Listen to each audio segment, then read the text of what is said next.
கனவு மெய்ப்பட வேண்டும், கனவு பலிக்க வேண்டும், கெட்டது விலக வேண்டும்.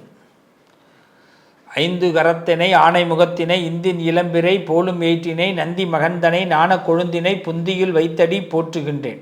அருமையான துளாராசி அன்பர்களே, இந்த விநாயக பெருமான் முருக பெருமானையெல்லாம் வழிபாடு பண்ணும்போது ரொம்ப கவனமாக இருக்கணும். என்னென்னா காரியத்திலே கண்ணாக இருக்கணும். பிள்ளையாரை கும்பிட்டோம்னா, பிள்ளையாரை கும்பிட்டுட்டு முருகனை கும்பிட்டுட்டு சாதாரணமாக இருந்துடக்கூடாது. காரியத்தில் கண்ணாக இருக்கணும், காசில் கண்ணாக இருக்கணும், காசு சேர்க்கணும்னு நினைக்கணும். என்ன துளாராசிக்காரர்களே, நான் சொல்கிறது சரியா? காசு மேலே ரொம்ப கண்ணாக இருங்க, காரியத்தில் கண்ணாக இருங்க. காசை சேர்க்கணுன்னு பிளான் போட்டிங்கன்னா ஒரு பெரிய சீக்கிரமாக இன்வெஸ்டர் ஆகலாம். தொழில் வளம் அதிகமாக கிடைக்கும், பேங்க் பேலன்ஸ் ஏறும். ஏன் இதெல்லாம் துளாராசிக்கு சொல்கிறேன்னா, இருக்கிறதையெல்லாம் ஒரே நாளில் கொடுத்துட்டு போகக்கூடிய ராசி. என்ன இருக்குன்னே தெரியாமல் கணக்கு பார்க்காம செலவு பண்ணக்கூடிய ராசி. ரொம்ப கஷ்டப்பட்டு சம்பாரித்து கஷ்டப்பட்டு பிளான் போட்டு வாழ்ந்து பிடிச்சவங்களுக்காக திடீர்னு எல்லாத்தையும் விடுற ராசி. அதனால தான் காசு மேலே கண்ணாயிருங்க அப்படின்னு சொன்னேன். இந்த உலகத்தில் எது நமக்கு உதவி செய்யுதோ இல்லையோ, காசு உதவி செய்யும். பாசம்லாம் உதவி செய்யாது, பந்தம்லாம் உதவி செய்யாது, காசு தான் முன்னாடி வந்து நிற்கும். அதாவது சில விஷயத்துக்குள்ளே கட்டுப்பாடு இருக்கணும். கட்டுப்பாடு அப்படின்றது என்னென்னா, எதையும் நான் இதை செய்ய மாட்டேங்கிறதுல நீங்கள் ஒரு கட்டுப்பாடு போட்டுங்க. நான் அவருக்கு வாக்குறுதி கொடுத்துட்டேன், இவருக்கு வாக்குறுதி கொடுத்துட்டேன் அப்படின்லாம் நீங்கள் ஏதாவது ஒரு பிளான் போட்டிங்கன்னா அதுவே உங்களை பெரிய மைனஸ் ஆக்கிடும். துளாராசிக்காரர்களே, இந்த காலகட்டத்தில் கடவுளை ரொம்ப விரும்புகிறது ஒரு பக்கம், ஆனால் நிறைய விஷயத்தை இழுத்து போட்டுக்காமல் இருங்க, அதுதான் உங்களுக்கு நல்ல பலன். கடவுளை நம்புறேன்ட்டு பேர் தேவையில்லாத விஷயத்தெல்லாம் இழுத்து போட்டுக்கிட்டே இருந்தீங்கன்னா இந்த காலகட்டத்தில் பெரிய டவுன் ஆகும். அதனால் என்னென்னா, எல்லோரும் எதிரியாக கூட பாவிக்க ஆரம்பிச்சிருவாங்க. அப்புறம் எல்லோரும் நண்பர்கள் மாதிரியே இருப்பாங்க. தப்பு நடந்துருச்சுன்னா துளாராசிக்காரவங்கள போட்டு வறுத்து எடுத்துருவாங்க, அதாவது வெறும் சட்டியில் போட்டு வறுக்கிற மாதிரி. அதனால் தப்பு நடக்காமல் பார்த்துங்க, ஒரு மிஸ்டேக் நடக்காமல் பார்த்துங்க. மிஸ்டேக்குனா என்ன? ஒரு 10 ரூபாய் செலவு பண்ணுறீங்கன்னா இந்த நேரத்தில் ரொம்ப 10 தடவை யோசனை பண்ணுங்கள். ஒரு பொருள் வாங்கினீங்கன்னா 10 தடவை யோசனை பண்ணுங்கள். ஒரு வண்டி ஒன்றும் இல்லை, காரு இல்லை 2 வீலரை கூட பார்க்கிங் பண்ணுறீங்க, துளாராசிக்காரவங்க 100 தடவை யோசனை பண்ணுங்க. இந்த இடத்துல பார்க் பண்ணலாமா, மேலே மரம் இருக்கா, பக்கத்தில் எப்படி இருக்குது, திடீர்னு இந்த வண்டியை எடுத்து கீழே போட்டுருவாங்களா, நவுத்திடுவாங்களா, பஞ்சர் ஆகிடுமா, என்ன சாமி இப்படி பயமுறுத்துறீங்களேன்னு கூட நீங்கள் கேட்கலாம். நான் என்ன சொல்கிறேன்னா, நீங்கள் அவசரத்தில் பார்க் பண்ணிவிட்டு நீங்கள் போயிட்டு உங்கள் வேலையெல்லாம் முடிச்சுட்டு அங்கேருந்து வண்டி எடுத்திங்கன்னா பஞ்சராக இருக்கும். அப்போ நீங்கள் பார்க் பண்ண இடம் பஞ்சர் பண்ணுற இடமா இருக்கும், அங்கே ஏதாவது கீழே கடந்திருக்கும், தெரியாது. ஏன்னா மனசு என்ன பண்ணுன்னா, இப்போ ரெக்கை கட்டி பறக்கும், எதையாவது ஒரு விஷயத்தையே நினச்சிக்கிட்டு இருக்கோம். நம்ம காலில் செருப்பு இருக்கா, வாட்சி கட்டியிருக்கோமா, பணங்காசு கையில் எடுத்துருக்கிறோமா, செல்ஃபோன் எடுத்துருக்கிறோமா, கண்ணாடி போட்டிருக்கிறோமா, ஒரு வெளியில் போகும்போது கூட இவ்வளவு அவேர்னஸ் வேணும். வீட்டை விட்டு வெளியில் போகும்போது இவ்வளோ அவேர்னஸ் வேணும். எதுவுமே இப்போ இருக்காது, அறிவு மங்கிடுன்னுவான். இந்த நேரத்தில் என்ன ஆகும், அறிவு மங்கிடுன்னுவான். என் பிள்ளைகளுக்கு நடந்தால் எனக்கு பிடிக்குமா? அது ஏற்கனவே எப்போ கீழே உழுவீங்கன்னு பார்த்துட்ருக்குறாங்க எல்லோரும். இந்த நேரத்தில் நீங்கள் இப்படி உங்களுக்கு ஒரு சூழ்நிலையெல்லாம் வருதுன்னா இதை நான் அப்படின்னா பார்த்துட்டு சொல்லாமையே போகிறது. அதான் சொல்கிறேன், இந்த நேரத்தில் கடவுள் காப்பாற்றுவார், கடவுள் என்னை பார்த்துப்பார், எனக்கு ஒன்றும் நடக்காது, என்னை ஒன்றும் கெட்டது கூட கிட்ட வராதுன்னா நினைக்காதீங்க. நம்ம எவ்வளோ நம்புகிறோமோ அவன் எல்லாம் கெட்டவனோட தான் வாழ்ந்துக்கிட்டு இருக்கோன்னு நம்புங்க. இந்த நம்பிக்கை இப்படி தான் கொண்டு போகணும். காசு கொடுத்து எதுவும் வாங்க முடியாது இந்த உலகத்தில். நம்ம நினைப்போம் காசு கொடுத்தா எல்லாம் கிடைக்கும் அப்படின்னு, கஷ்டம்தான் கிடைக்கும். காசு கொடுத்து நம்ம வாங்கிறது எல்லாமே கஷ்டம். காசு இல்லாமல் எது வருதோ அதுதான் இன்பம். பார்த்துருக்கீங்களா? அருவி போய் குளிக்கும்போது பார்த்தீங்கன்னா அருவி அப்படியே தண்ணி தரதரையாக ஓடும். 10 ரூபா செலவு பண்ணியிருக்க மாட்டீங்க அந்த அருவி தண்ணியில். அதை எடுத்து குடிச்சிங்கன்னா அமிர்தமாக இருக்கும். அதை எடுத்து பாட்டில் எடுத்துகிட்டு வந்து குடிடானா குடிக்க மாட்டான் ஒரு பேரும். ஐயோ அது எங்கேருந்து வருதோ தெரியலையே அப்படின்னுவான். ஆனால் கடையில் போய் பார்த்தீங்கன்னா பியூரிஃபை வாட்டர் வாங்கிட்டு வந்து குடிப்பான். இதில் அவனுக்கு நம்பிக்கை இருக்கும், இந்த பாட்டிலில் அடைச்சிருக்கிற தண்ணியில் நம்பிக்கை இருக்கும். நான் ஒரு தடவை சபரிமலை போயிட்டு வந்தேன். சபரிமலை போயிட்டு வரும்போது ஒரு இடத்துல ஒரு அருவி கொட்டுது. அருவி கொட்டும் போது அந்த இடத்துல நாங்கள் குளித்தோம். அங்கே ஒரு பாட்டில் தண்ணி, நடந்த உண்மை, 2 பாட்டில் தண்ணி நான் பிடிச்சிட்டு வந்தேன். ஒரு பாட்டில் நானே குடித்தேன், நல்லா இருந்தது, எனக்கு நல்லா இருந்தது. அதை வந்த இன்னொருத்தவர்கிட்ட கொடுத்தேன், அவர் வேணான்ட்டார். ஏன்னா இது என்ன தண்ணின்னு தெரியலைங்களே அப்படிங்கிறார். சுவாமி, மழை பெஞ்சின்னு இருக்கு, அருவி கொட்டுது, இதை விட என்ன தண்ணி நமக்கு தேவை? தண்ணி பார்க்க சுத்தமாக இருக்குது, நம்ம கண்ணுக்கு தெரிஞ்ச அளவுக்கு கிருமி உள்ளே இல்லை இல்லையா? நான் எதுக்கு இந்த வார்த்தையை சொல்கிறேன்னா, இந்த நேரத்தில் இது மாதிரி அவேர்னஸ்லாம் நமக்கு ரொம்ப தேவை. அதுக்குன்னு நல்ல தண்ணியை விட்டுறக்கூடாது. துளாராசிக்காரர்கள் ரொம்ப கவனமாக இருங்க. நல்ல நேரம், காசு மேலே கவனமாக இருங்க. உங்களுக்குள்ள ஒரு 6 முகம் இருக்கும். இதெல்லாம் இப்போ வெளியில் வரும். 6 ஃபேஸ் முருகனை போல் உங்களுக்கு இருக்குது. எல்லாருக்குமே இருக்குது 6 முகம். அதில் உங்களுக்கு இருக்குங்கிறது பல பேருக்கு தெரியும். இந்த நேரத்தில் 6 ஃபேஸ் உங்களுக்கு தெரியும். சில பேர்கிட்ட எப்படி பேசணும், எதை பேசக்கூடாது, எங்கே சிரிக்கணும், எங்கே சிரிக்கக்கூடாது, எங்கே கோவப்படணும், எங்கே கோவப்படக்கூடாது. நீங்களே மாறி மாறி நடிப்பீங்க. அந்நியன் படத்தில் எப்படி விக்ரம் நடிப்பார்ல, நாசர் சார் ஒரு இடத்துல கேட்பார். அந்த இடத்துல அந்நியன் படத்தில் விக்ரம் நடிக்கிற மாதிரி இப்போ துளாராசிக்காரவங்க இருக்க வேண்டிய நேரம். நீங்கள் உடனே கேட்கலாம், இதெல்லாம் என்ன தப்பு இல்லையான்னு கேட்கலாம். இது எப்படி தப்பு? இந்த உலகத்துக்கு தகுந்த மாதிரி நடிக்கிறோம். 5 பேரை சந்திக்கிறோம்னா 5 பேர் 5 விதமாக இருப்பான். ஒருத்தவனுக்கு பிடிச்சது ஒருத்தவனுக்கு பிடிக்காது.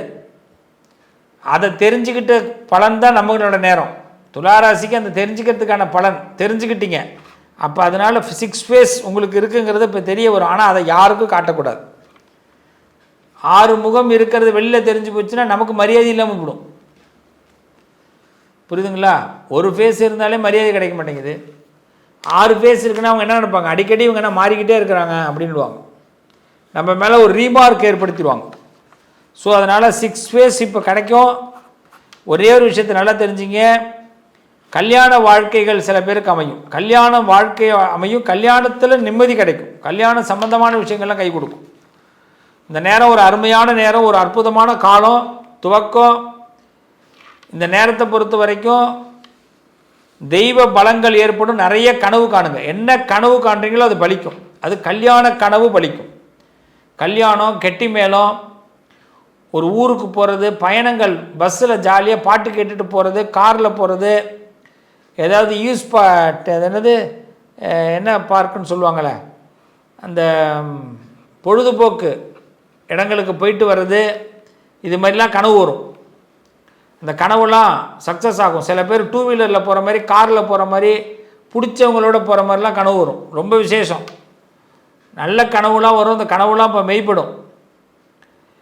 சில பேர் பெரிய அதிகாரிகளை சந்திக்கிற மாதிரி, அரசியல்வாதிகளை சந்திக்கிற மாதிரி கனவு வரும். போஸ்டிங், சில ஃபங்க்ஷனில் போய் கலந்துக்கிற மாதிரிலாம் கனவு வரும். டார்க் கலர் ட்ரெஸ் போட்டிருக்க மாதிரி கனவு வரும். நீங்கள் போட்டிருக்கிற மாதிரி, மற்றவங்க போட்டிருக்க மாதிரி இல்லை.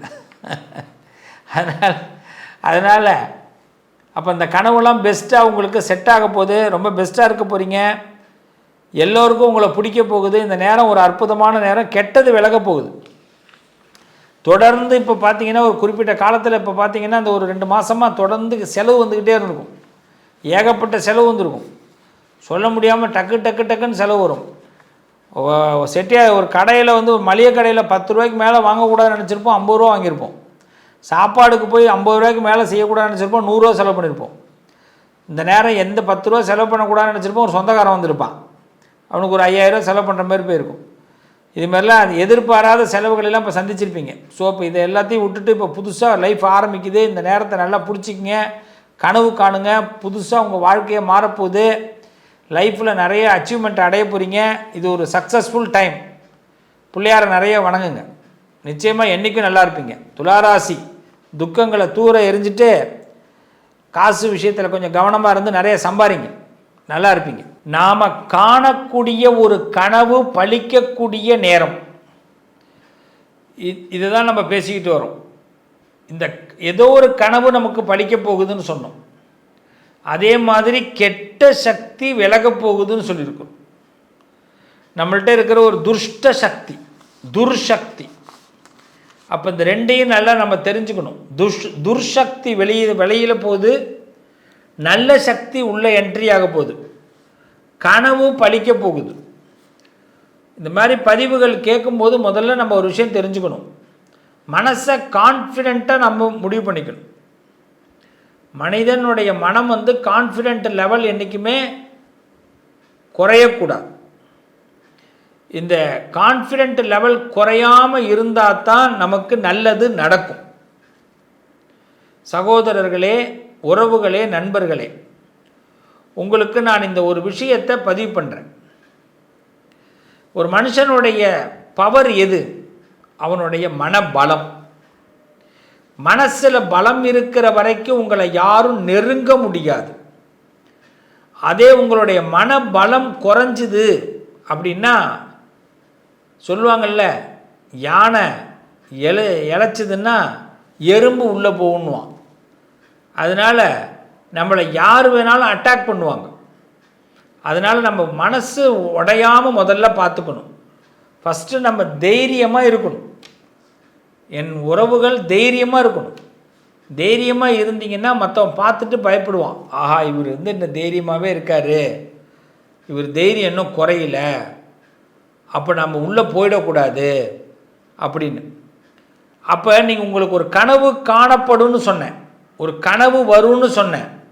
இந்த காலகட்டத்தில் வரக்கூடிய கனவு உங்களுக்கு பலிக்க போகுது. அது நல்ல கனவுகள் கண்டிப்பாக பலிக்க போகுது. சாமி, நான் கெட்ட கனவு கண்டுட்டேனே, என்ன பண்ணுறதுன்னு தோணும். கெட்ட கனவு வந்ததுன்னா அந்த கெட்டது விலக போகுதுன்னு அர்த்தம். நல்ல கனவு பலிக்க போகுது, கெட்டது விலக போகுது. இது வரைக்கும் யாராவது நமக்கு தொந்தரவாக இருந்தாங்க, பிரச்சனையாக இருந்தாங்க, வில்லங்கமாக இருந்தாங்கன்னா விலகிடுவாங்க. நம்ம ஏதாவது ஒரு அரியணையை எதிர்பார்த்து இருக்கிறோம், ஒரு ராஜ வாழ்க்கையை எதிர்பார்த்து இருக்கிறோம், ஒரு சுக வாழ்க்கையை எதிர்பார்த்து இருக்கிறோம், நிறைய விருப்பங்களை எதிர்பார்த்து இருக்கிறோம், நிறைய நண்பர்களை எதிர்பார்த்து இருக்கிறோம், சுகமான சூழ்நிலைகளை எதிர்பார்க்குறோம்னா அது நடக்க போகுதுன்னு அர்த்தம். அப்போ இந்த நேரம் கனவு நமக்கு பெரிய பலத்தை கொடுக்கும். இதான் கனவு சாஸ்திரம். இந்த காலகட்டத்தில் இந்த ராசியில் பிறந்த நீங்கள் தெய்வ பலத்தால் நீங்கள் நினைக்கிற விஷயத்தை எளிமையாக அடைய முடியும். அதுக்கு நீங்கள் ஒரு விஷயத்தை மனசில் தெளிவுபடுத்திக்கணும். நம்ம என்ன செய்யக்கூடாதுன்னா, வாழ்க்கையில் கன்ஃபியூஸ் ஆகக்கூடாது. குழப்பம் அடையக்கூடாது. இந்த மனம் குழப்பம் ஆயிட்டுன்னா அதை தீர்வுபடுத்துறதுக்கு யாரும் ஒத்தாசை பண்ண மாட்டாங்க. அதை இன்னும் ரணகலமாக்க தான் பார்ப்பாங்க. முதல்ல ஒரு தப்பு நடந்துருச்சுன்னா முதல்ல நம்மக்கிட்ட தான் குறை சொல்லுவாங்க. நீ சரியாக இருந்திருந்தீன்னா அது நடந்திருக்காதுன்னுவாங்க. அது நம்மளாலேயே அந்த தப்பு நடந்திருக்காது, அது காலத்தோடைய கட்டாயம். ஆனால் முதல்ல கெட்ட பேர் வாங்கிறது, அவப்பெயர் வாங்கிறது நாமளாக தான் இருப்போம். அப்போ ஒரு தப்பு நடந்துருச்சுன்னா முதல்ல தப்பு அவங்கள குற்றம் சாட்டாதீங்க, குறை சொல்லாதீங்க. அந்த சூழ்நிலையினால் அவங்க தப்பு நடந்திருக்கு, சூழ்நிலை தான் காரணம், அவங்க காரணம் இல்லைங்கிறத முதல்ல புரிஞ்சுக்கணும். ஏன்னா முதல்ல கோவப்பட்டு திட்டுறதுனால அந்த நிமிஷம் ஒன்றும் நல்லது நடக்க போகிறதில்ல, நடந்த தப்பு மாற போகிறதில்ல. அப்போ கூட்டாக சேர்ந்து அந்த தப்பை மாற்றுறதுக்கு முயற்சி பண்ணணும். முதல்ல பிரச்சனைகள் உள்ளவங்கள நம்ம மீட்டெடுக்கணும். இதையெல்லாம் தான் நம்ம இப்போ கணக்கில் கொண்டு வரணும். அப்போ இந்த நேரத்தில் பார்த்திங்கன்னா கனவு மெய்ப்படும், கண்ட கனவு நடக்க போகுது, கெட்டது விலக போகுது. இது மாதிரி உள்ள சூழ்நிலைகள் வரும்போது நம்ம கான்ஃபிடென்ட் லெவல் கரெக்டாக இருக்கணும். ஒரு மனுஷனுக்கு ரொம்ப தேவை கான்ஃபிடென்ட் லெவல். கான்ஃபிடென்ட்டாக ஒரு விஷயத்தில் இருக்கணும். அது மாதிரி கான்டாக்ட் அதிகமாக இருக்கணும். இது மாதிரி நேரத்தில் நிறைய மனிதர்களை சந்திக்கணும். கான்டாக்ட் லெவல் அதிகமாக இருக்கணும், கான்டாக்ட் நிறையா இருக்கணும். அதுமாரி கமிட்மெண்ட்டுன்னு சொல்லுவாங்க. ஏதாவது ஒரு விஷயத்தில் நம்ம கமிட்மெண்ட்டில் இருக்கணும். ஏதாவது ஒரு பிளான் போட்டு நடத்திக்கிட்டே இருக்கணும். கார் வாங்குறத பற்றி யோசனை பண்ணால் கார் வாங்கணும், வீடு பார்த்து முடிச்சு தான் வீடு வாங்குறத பற்றி யோசிக்கணும், இல்லையா சமையல் பற்றி என்னாவது ஒன்று நடத்திக்கிட்டே இருக்கணும். இந்த மூளையை சும்மாவே இருக்க விட்டுறக்கூடாது. இது ஆபத்து. அது சும்மா இருந்ததுன்னா அப்படி செல்ஃபோன் அப்படி பார்த்து இப்படி உருட்டுனதுன்னா வேலை முடிஞ்சு போயிடும். அது பயணம் பண்ண ஆரம்பிச்சிடும். வேண்டாம், கான்ஃபிடெண்ட்டாக இருங்க.